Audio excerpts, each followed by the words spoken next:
How to channel spiritual gifts. Welcome to the channel. My name's Aeron Lazar. I'm a multidimensional psychic. My third eye opened over 25 years ago, and I'm here in alignment, bringing you spirituality in a down-to-earth, easy to comprehend way. So the subject of today's video is how to channel spiritual gifts. And what I'm going to do is to break this video down into two main sections for you. So I'm going to run you through what are different types of spiritual gifts. Now that list isn't going to be exhaustive, and however, they're the main ones that come to my mind when I start to talk about this. And then I'll also, at the back end of the video, be talking to you about how to channel these and what is channeling. So stay tuned for the video and watch it to the end for some absolutely amazing insights.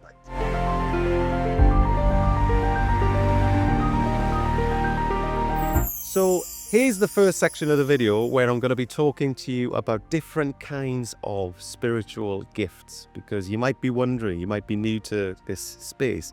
And I've come up with a list of about 7 that I'm just going to talk to you in a little bit of detail about and try and get you to understand what they are. But like I said to you, just to remind you that this list that I'm going to give you isn't completely definitive.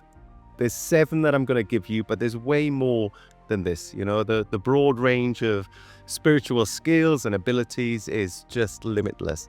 But for the sake of this video, I'm going to go through 7. So here we go.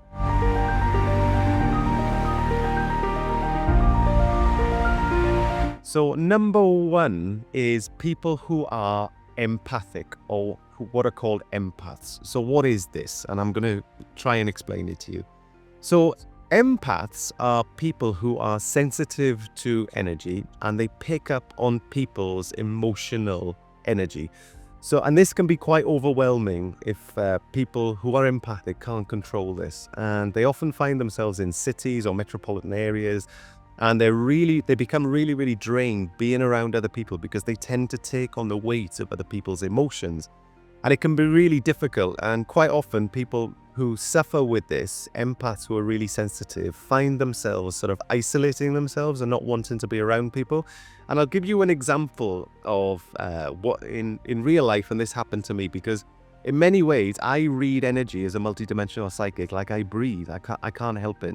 It's like, imagine walking down the street, or you're sitting in a room and somebody walks past and they've got cologne on or perfume, and all of a sudden you catch like a waft of perfume or cologne or a scent, and it's not something that you try, it gets imposed onto you, right? Well, when you can read energy and you're sensitive to energy, you read energy like you breathe. You just can't turn it off. It's the same when you're empathic. So I remember going back to, and I think the date was correct, but I think it was the 2002 European Football Championships, or maybe even a World Cup. I can't remember. And I think it was in Asia, and I think it was I think it was Korea in Asia. So again, don't fact check me on that, but I think it was across there. And I remember watching one of the matches, and I think it was 2 African teams that were playing at the time. So I'm from the UK originally, so I'm not affiliated, or I've got no emotional connection to any African sort of football team. You know, they're great to watch, etc. But there's no sort of emotional support there or connection because I'm not from that part of the world. And I remember, I think it was, and again, forgive me if I'm wrong, but maybe Nigeria against Senegal, or one of these matches. And I remember watching the soccer game, the football game, and all of a sudden I started to pick up on, and I started to feel the energy of all of this emotional support within the stadium and this outpouring of support. And I watched this and I just felt overcome with emotions. And I started to break down in tears, and it was like almost tears of excitement, tears of joy.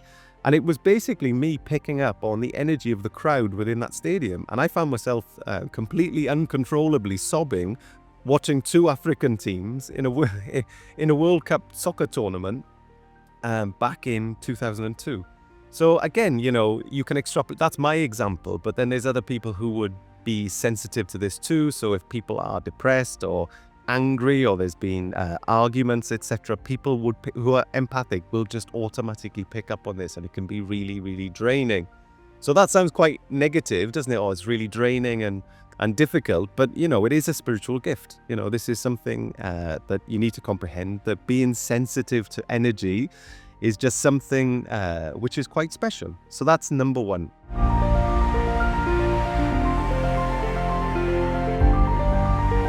So number two, okay, on the list of 7, is reading the Akashic Records. And that's something I specialize in. That's one of the areas of my specialism as a multidimensional psychic, is reading people's Akashic Records. I teach people how to do it as well. If you've got a soul, a consciousness, and a pineal gland, you've got the equipment to be able to do it. So what's the Akashic Records? Well, the Akashic Records, quite simply, is a record. Think of it like the greatest library, energetic library in existence, okay? And it's a record of everything that your soul has been through since its creation and its inception. So everything's recorded there, the good, the bad, the not so good. There's also karma that's linked to certain records, etc. And me making this YouTube video now is recorded in my Akashic Records because my soul is experiencing it. And you, lovely souls, watching this YouTube video, we're now sharing an experience because you're watching this. Watching this video is now recorded in yours. Everything gets recorded in there. So quite interesting, neat little fact for you. Where are the Akashic Records? Well, they're energy stored within the DNA of your physical body. So there's no junk DNA. All of the energy within your DNA is recorded, and this records all of your experiences going back across previous lifetimes. And there are people who can tune into that dimensional frequency band and read people's past lives and even work with karma and doing amazing things within the Akashic realm. Well, that's one of the things that I used to do as a practitioner years ago when I used to hold one-to-one sessions, was work in people's Akashic Records and work with karma and things like that. So number 2 is accessing and being able to read your own past lives and other people's past lives too.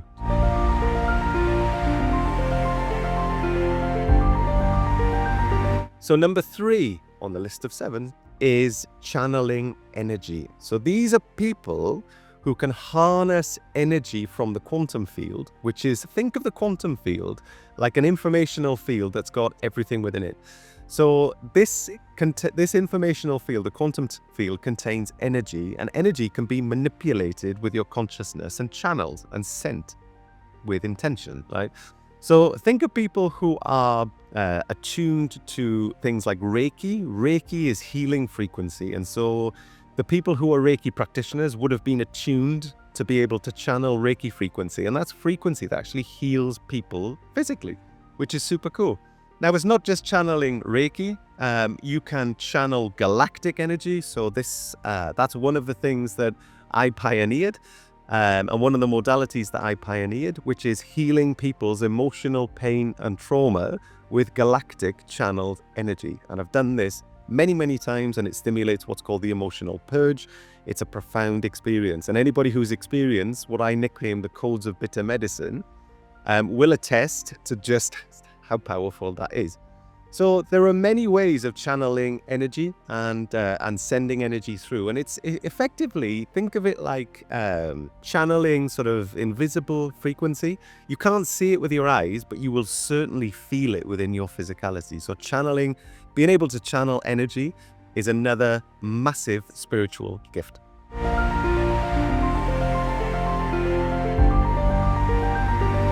So number 4 in the list of 7 of, and again, it's not a definitive list. There's way, way more than this, but for the sake of the timing of today's video, I've gone through 7 of the main ones. So another one is people who can remote view. Now, that sounds a bit Jedi and a bit sort of amazing, doesn't it? And that's something that I'm also able to do as a multidimensional psychic. I'm kind of multidisciplined.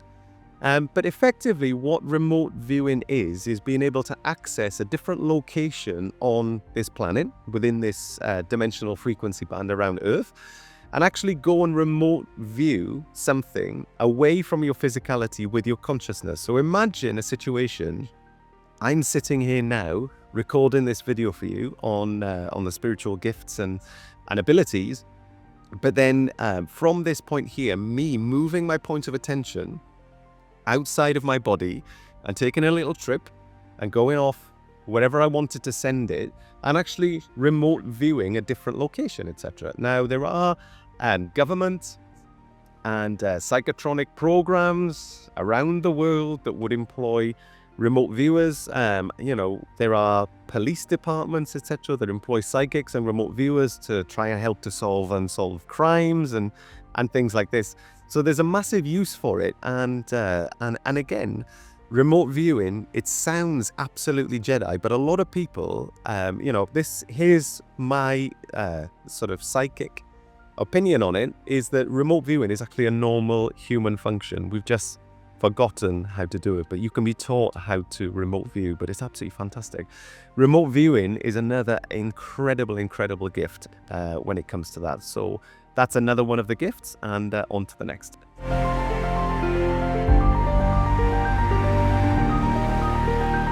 So number 5 on the list of 7 on spiritual gifts is people who are psychic, myself and others too, and people who can read energy and who can read and predict future timelines.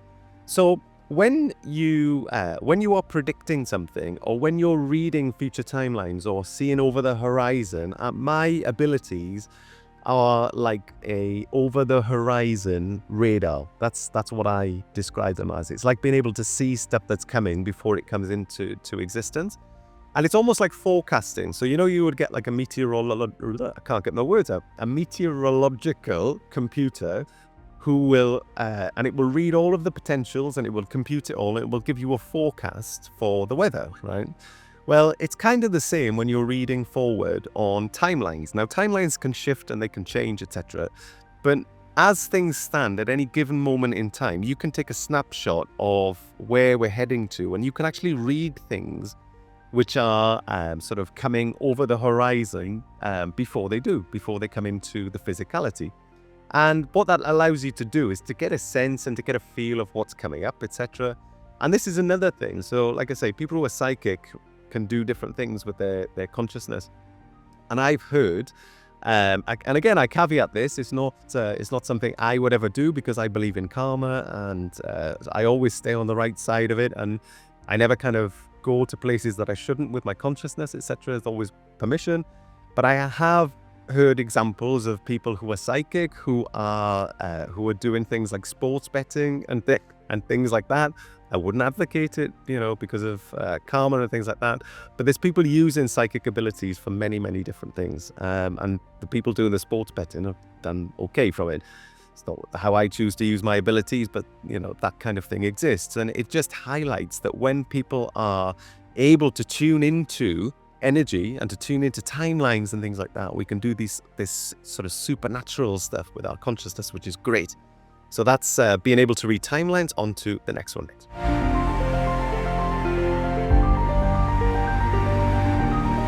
So number 6 is dream walkers and people who do astral projection and lucid dreaming. So what's that? So that effectively, again, involves moving your point of attention outside of your body, okay, outside of your physicality, and just moving around. And what it is when we go to the astral plane is where our consciousness goes when we dream. So when we're in a dream state, it is a dimension that our consciousness will go to, because our consciousness doesn't rest when we sleep. Our body rests, that needs rest, but our conscious is infinite. It's infinitely powered up. It doesn't need to sleep. And so what happens is when we go to sleep, our body is resting, okay? And what then happens is our consciousness goes off and has an adventure in what's called the astral plane. Well, there are people with spiritual gifts who can actually access the astral plane in a conscious, awakened state.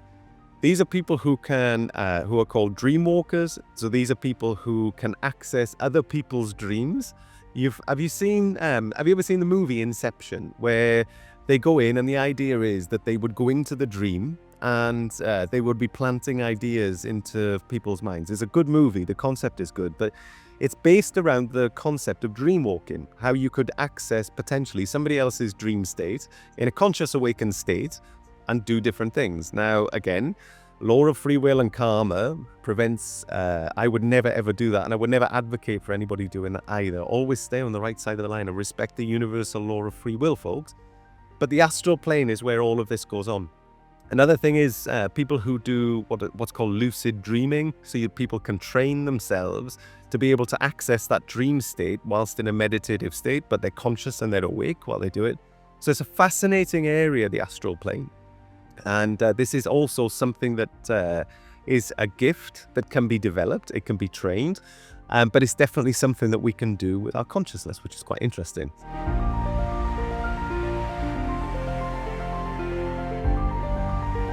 And number 7 on the list of gifts is people who are just generally sensitive to energy. And, if you are sensitive to energy, you may walk into a room and you can just instantly tell if there's been an argument before.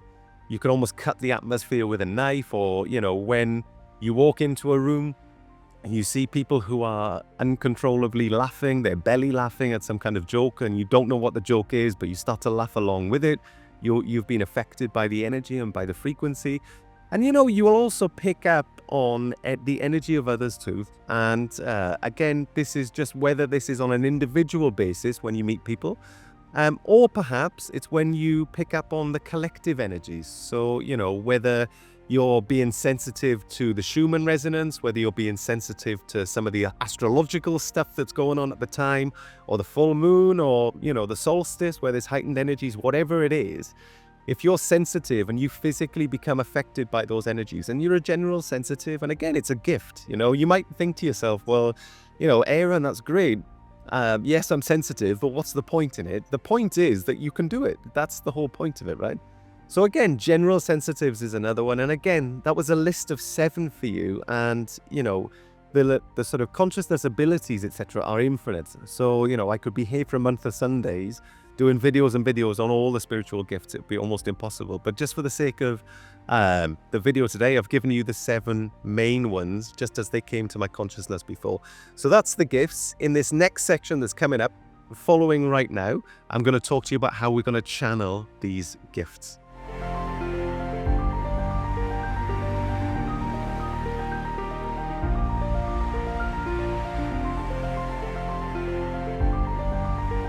So how do we channel all of these gifts? Well, okay, I'm going to talk to you about that. The first point I want you to comprehend, okay, is that everybody can do this. So some people, just through the fact that they've got high spiritual connections on birth charts, that's myself, I was just born with a high spiritual connection. People fall into being able to do this stuff quite easily, and this is why it's put across, and there's a narrative that these are gifts.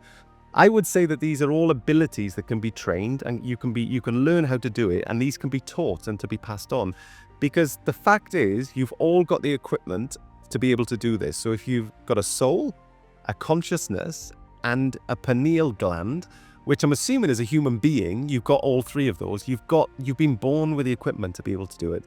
You just need to be shown how to do it by somebody who's perhaps more experienced, somebody perhaps who's, I don't want to say more talented, because that kind of implies people who can't do it are not talented, and it's not the case.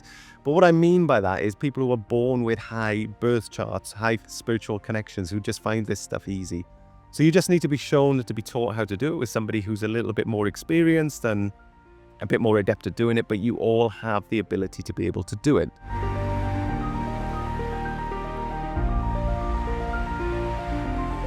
So the next point is, don't be overwhelmed by this. And, when I'm talking to you about these spiritual gifts and abilities and all of this amazing sort of Jedi stuff, don't feel overwhelmed by it. And I use language very, very intentionally when I teach people and I talk to people. And I call the quantum field, which is where all of this magic happens within this spiritual space, is called the quantum field, right? That you access with your point of attention and your consciousness. I call the quantum field the playground for consciousness. Why do I do that? Well, what do we do in a playground? We go in and we have fun. And the whole point of this, if you want to develop and you want to grow spiritually, what you're going to need to do is to approach this in an open-minded way and to take the pressure off. So if we can describe the playground for consciousness, it's somewhere It's a spiritual space that we can go into and we can have fun. Because if we're having fun, we're going to learn more, we're going to grow, we're going to develop. The pressure's going to be off. There's not going to be any of this frustration that's going to build up because we're just going in and we're just having fun. So have fun and take the pressure off. Don't be overwhelmed. And like I say, refer to it as the playground for consciousness.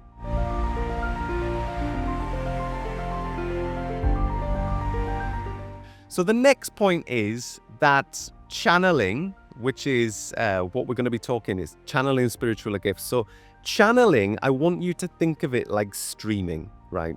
So you're watching this on YouTube at the moment and you're streaming this video to your device. So your device is connected to the internet, right? It's connected to the website, which is YouTube. And you're streaming this video from YouTube, which is located in a set location within the internet. We can accept that, right? I want you to start to think about when you're channeling energy, right, from the quantum field, think of it like streaming. So your pineal gland in here is like your receiver into the quantum field, right? That is the device that connects you into the quantum field, which is like the internet for consciousness, right? And your consciousness will go to a certain point of the internet of consciousness and it will start to pull in energy and it will start to pull in information exactly the same way that your device streams from the internet. Think of this as your device. Think of this as your receiver, your third eye. And it will just pull and stream streams of data from different areas of the quantum field, this internet for consciousness that you can access from anywhere. So again, when you think of channeling, all it is just streaming data. But this data, instead of it coming from the internet, is actually coming from the quantum field. But there's no difference. It's a transfer of energy. It's a transfer of information. So if it makes it easy to understand, just think that when you're doing all of this amazing stuff, it's no different to streaming songs on Spotify through your device or your phone or whatever, or streaming from Amazon Prime or HBO or Netflix or YouTube even, okay? It's just you're streaming information rather than through your laptop. It's through your receiver, through your pineal gland.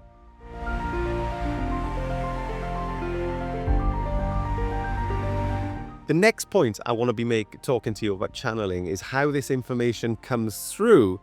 And I'm going to give you some information here which is going to help you because it affects all of us. So I want to talk to you in this segment about the different hemispheres of the brain. You've got the left hemisphere and you've got the right hemisphere. So you've got the logical part and half of your brain, and you've got the creative half of your brain, which is amazing. This is where the magic happens, right?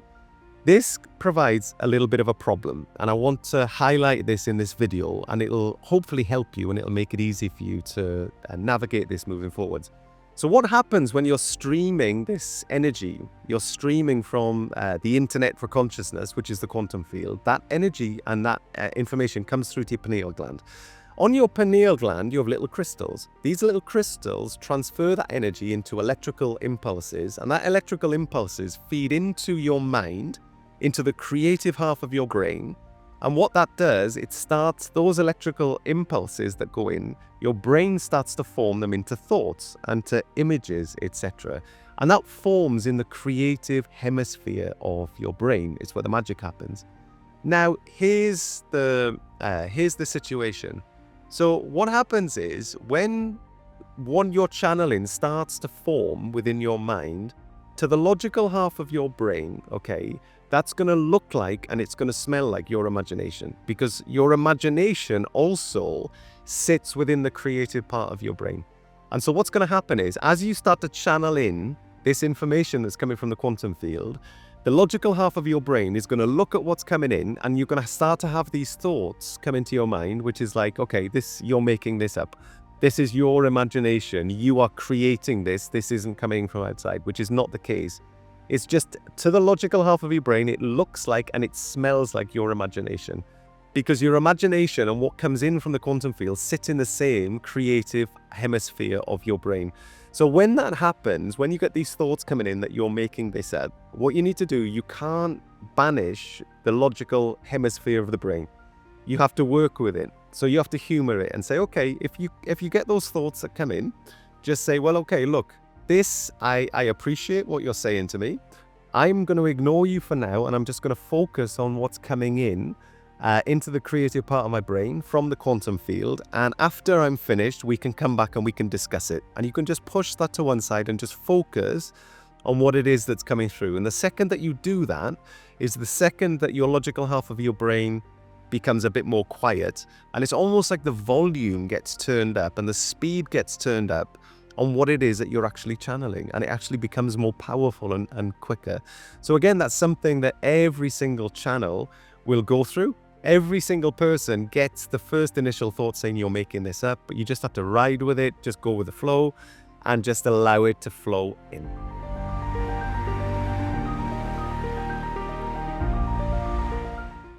And the last point I want to talk to you about when it comes to channeling is about body temperature. Now, this is something that isn't spoken about. Not many people will talk about it because it's not really that sexy to talk about, but that's body heat and sweat, right? And I'm not going to hold back. I'm not going to gatekeep this. I'm going to share it with you, right? Because you'll find it interesting. Anybody who channels, right? And you can ask them, go away and ask them. Anybody who channels will tell you that their body temperature gets really hot. Physiologically, I don't know why that is, but it is something that everybody who channels experiences the same thing. And what will happen is, it's almost like as the energy is coming through, I don't know if it's creating friction within the body, I'm not sure, but as we channel from the quantum field, as we're streaming, it's almost like our core body temperature heats up. And if you're channeling for any length of time, what will happen is that you'll find that you'll sweat profusely. So whenever I do these videos, whenever I'm channeling, whenever I'm working with people on the internet, I always wear loose fitting clothing, stuff that's natural material and breathable, because otherwise I'd just be absolutely drenched in sweat. And you know, there are people out there who've built big social media followings and personal brands about being able to channel. If you were to go and ask them, I don't know if they would admit it publicly, but quietly they would say to you, yes, I get absolutely roasting hot and I sweat a lot when I channel. And like I say, this is just not something that I think needs to be studied, because it's definitely a thing. I don't know where it comes from, what energetically causes us to physically sweat while we're channeling. But if you're channeling and you're overheating and you're sweating as you're doing it, don't worry, you're not abnormal. It's absolutely normal. It's just that not many people speak about it. So that's the other interesting point about body temperature and sweating. If you do that when you're channeling, don't worry, it happens to all of us. So thank you very much for joining me for today's video on how to channel spiritual gifts. I hope you found it useful. If you found the information in this video useful, please consider liking the video, share in the comment section what you thought of it. Did it resonate? Did you find the information in it useful? And also please subscribe to the channel. It helps us to help you. And also by subscribing, you'll get notified every single time that a brand new video is going out. Now, with all the changes that are happening on social media at the moment, I'm going to be putting a lot more energy into this channel, and there'll be regular videos and regular updates and regular insights coming out right here on this channel here. So make sure you don't miss those. And lastly, and I'm going to link it in the description below, if you're interested in spirituality, if you're interested in spiritual gifts, if you're interested in star seeds and galactics, follow the link in the description, which is going to show you what's called the Quantum Club, which is our monthly membership. And in that, we nickname it our Jedi School of Light. We've been going for nearly 5 years now. So our membership is almost 5 years strong. We meet every single week for live consciousness sessions on every single subject you can imagine. We connect to all of the galactics. We've connected to the Galactic Federation. We do channeled energetic immersions, consciousness immersions. We've held workshops in there on spiritual protection. And the list goes on and on and on. There's what we call a vault, which is our on-demand streaming platform. And it's got all the sessions we've ever held within the Quantum Club on every subject you can imagine. And again, that's all there on demand at your fingertips. So please come and check us out. It's a thriving community of starseeds. Like I say, it's the Jedi School of Light. It's called the Quantum Club. The link is in the description.